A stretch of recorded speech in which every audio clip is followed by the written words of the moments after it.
Meus caros, vocês já se inscreveram aqui na Salazar TV? Então, inscreva-se. Aqui você vai ficar sempre muito bem informado. Aqui é informação, você sabe como é que funciona. Se você não sabe, seja bem-vindo. E vamos que vamos com as notícias de hoje. Estou gravando esse vídeo para entrar em alguns assuntos importantes. Assista até o final. Eu não vou falar apenas da reforma do Estatuto que foi inicialmente votada. Começaram a votar a reforma do Estatuto nessa quarta-feira, com muita polêmica e tudo mais, mas há informações nesse vídeo exclusivas e importantes, daquilo que vocês querem saber desse bastidor do Timão. Por exemplo, o relatório da Ernst Young, tá certo? Então, bora sem mais delongas, vamos ao que interessa. Bom, como vocês já devem ter visto, eu vinha falando, a reunião dessa quarta-feira não será como foi a reunião de segunda-feira, numa extrema tranquilidade, cordialidade. Era claro e óbvio que isso ia acontecer, um verdadeiro barraco, a gente pode usar este termo, assim, é lamentável, né? É feio ver pessoas tão maduras, adultas, muitas delas bem-sucedidas, se degladiando e debatendo naquele nível. O problema não é debater, o problema é debater naquele nível. Isso é o que mais me chama a atenção e que mais me entristece. É lamentável a gente assistir a uma reunião de Conselho Deliberativo do Corinthians daquele jeito, naquele nível de debate e de discussão. Você tem grandes nomes, por exemplo, do direito ali, debatendo de uma maneira desrespeitosa, afrontosa, enfim, proferindo palavras completamente inadequadas e alimentando ideias e debates. Há alguns vícios de comportamento nas reuniões do Conselho Deliberativo do Corinthians e as pessoas muitas vezes entendem que vão vencer pelo grito, claramente. Elas não estão preocupadas com o que diz o Estatuto, elas não estão preocupadas com o rito e muitas vezes também não estão preocupadas com o que seria mais interessante para a instituição. Há um movimento muito claro e viciado de atendimento aos interesses próprios, pessoais, políticos também, de suas respectivas chapas, seus eventuais interesses futuros. Há uma clara ação neste sentido e muitas dessas vezes essas discussões são acaloradas porque muitos ali entendem que vão vencer as coisas no grito, como por exemplo entendem que vão vencer organizando uma debandada, um boicote. Vamos lá, vamos votar o texto base, se quiser votar outra coisa a gente não concorda. Ninguém está preocupado com o estatuto, com o que disse, com o que não disse. Não, simplesmente uma galera saiu andando, deixou a reunião para esvaziar propositadamente. Então assim, são ações que realmente, essas ações mancham demais a instituição, o clube como um todo, a imagem que passa ao público, a imagem que passa aos seus torcedores, a imagem que passa às autoridades. Assim, lamentável. Nós temos os 3 últimos atos do Conselho, a convocação para a retirada de Romeu Tuma Júnior, que até hoje não foi concedida, não foi autorizada pela Justiça, nem nada do tipo. Uma autorização lamentável, uma votação ali, uma reunião lamentável.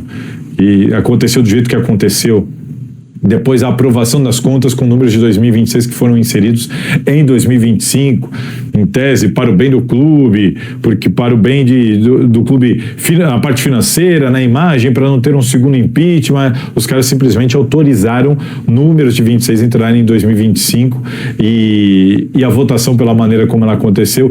E agora, essa votação de quarta-feira também, a maneira como ela aconteceu, Rubens Gomes, o Rubão, dizendo que se baseou pelo que disse a ele, outros, ó o preguiça dando ar da graça aqui, outros ali também tentando alterar o texto base, dizendo que votaram contra o texto base porque o texto base não atendia tudo que eles gostariam de mudar o texto, mas tivemos as audiências públicas para isso.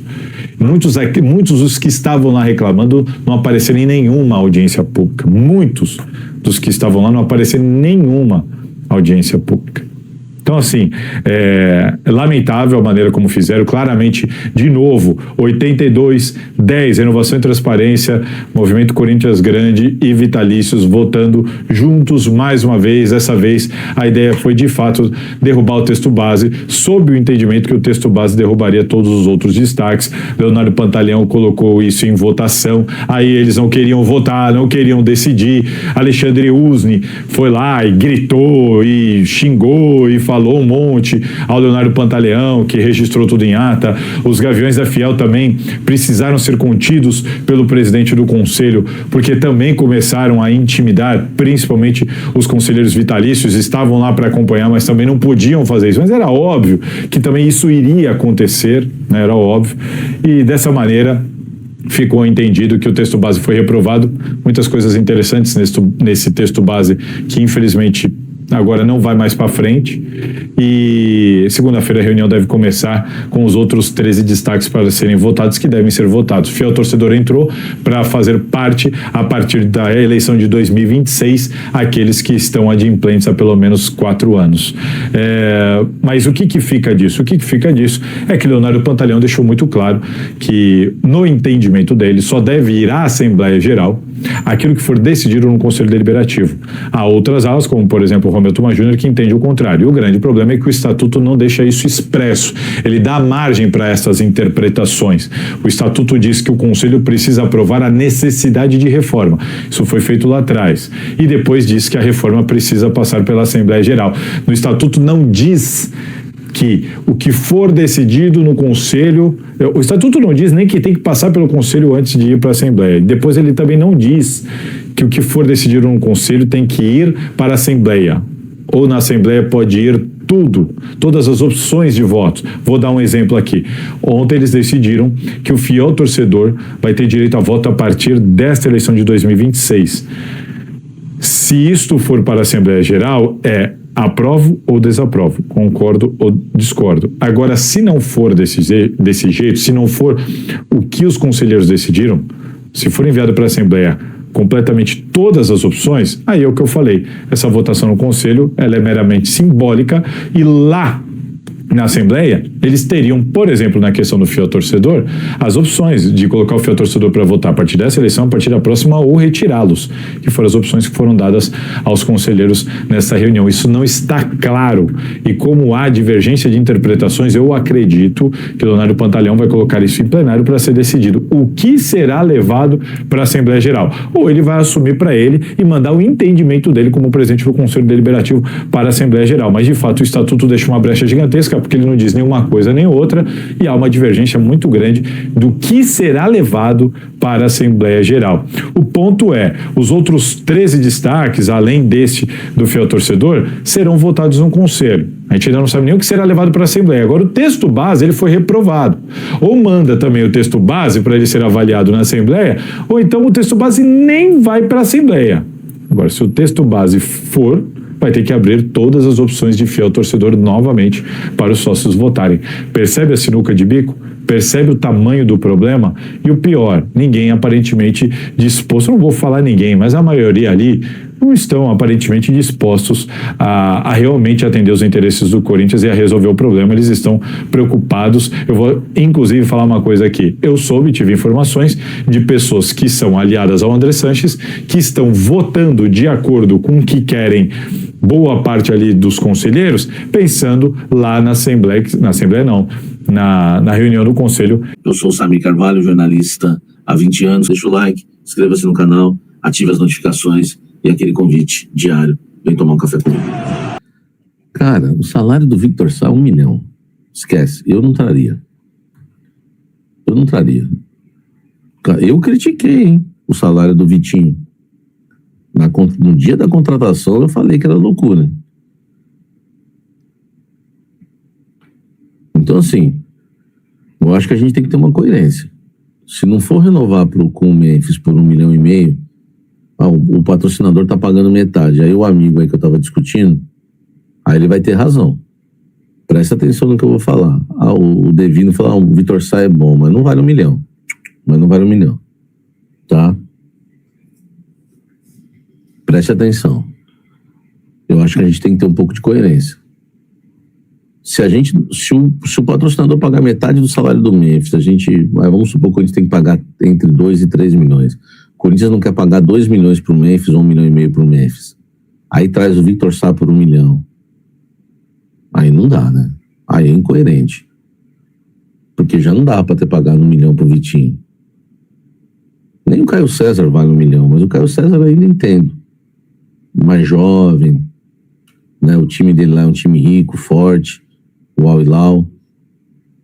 Eu entendo, não quer dizer que eu concorde, eu entendo o.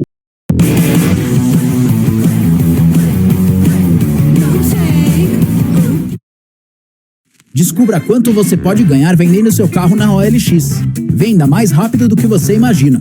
Anuncie grátis agora mesmo e chama na OLX. 700 mil, até 700 mil estourando. Mas 1 milhão não dá, velho. Então a gente não pode ter essa incoerência, tá bom? O Victor Sá não vale 1 milhão, tá? Não vale 1 milhão.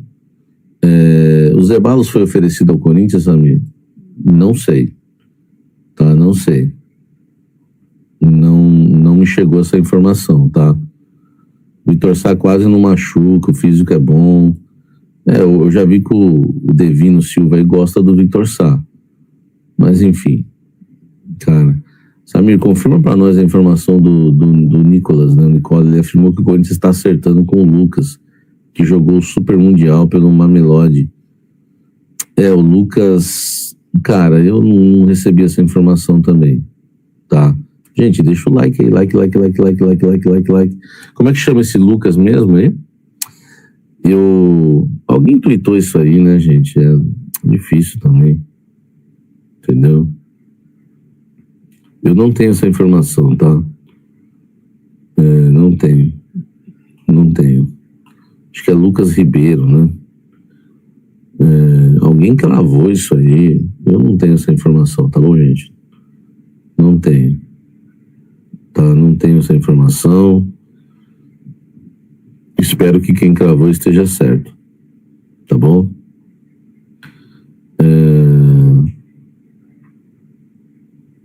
Enfim, é isso.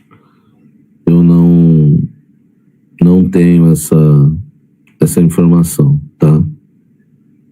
Não tenho essa informação. Foi o Nicola que deu? Eu não sei quem deu essa informação, mas eu não tenho, tá bom? Tem mais algum outro jogador que eu esqueci de falar? Cebolinha. Cara, o Cebolinha, muita gente falou essa semana que avançou com o São Paulo, né?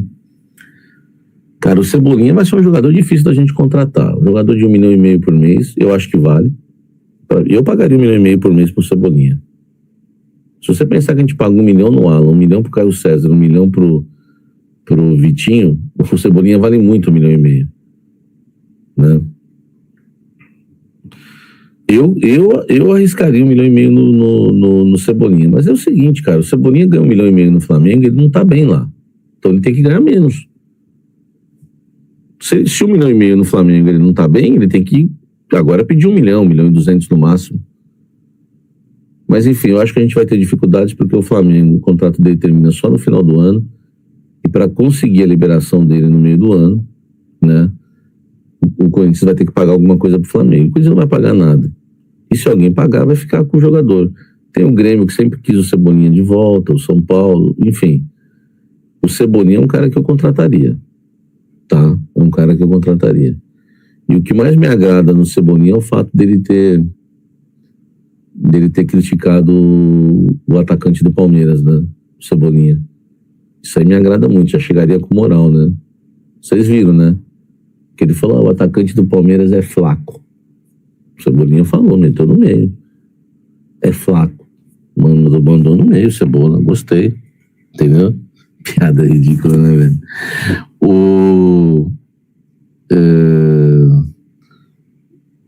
Enfim, né, velho? Falta velocidade pra gente, exatamente. O Hulk eu não iria.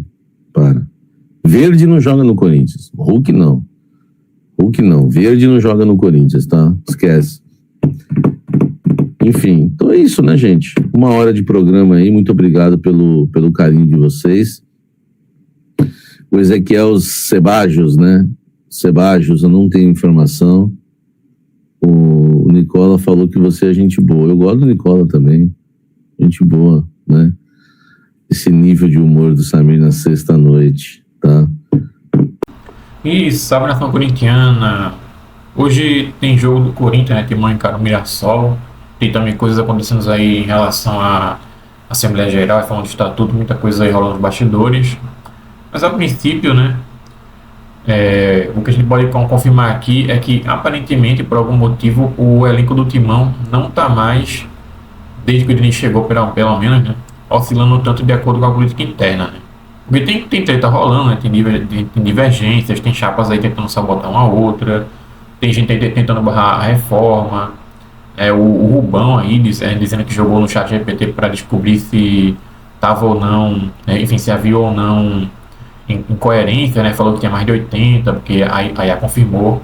Não que a IA não seja confirmada, né, mas já mostra aí que tem gente aí se esforçando para achar defeito nas coisas, né. Enfim, né, Fiel, agora é torcer pro Timão ganhar hoje, subir aí no Brasileirão, né, na tabela, e tamo junto.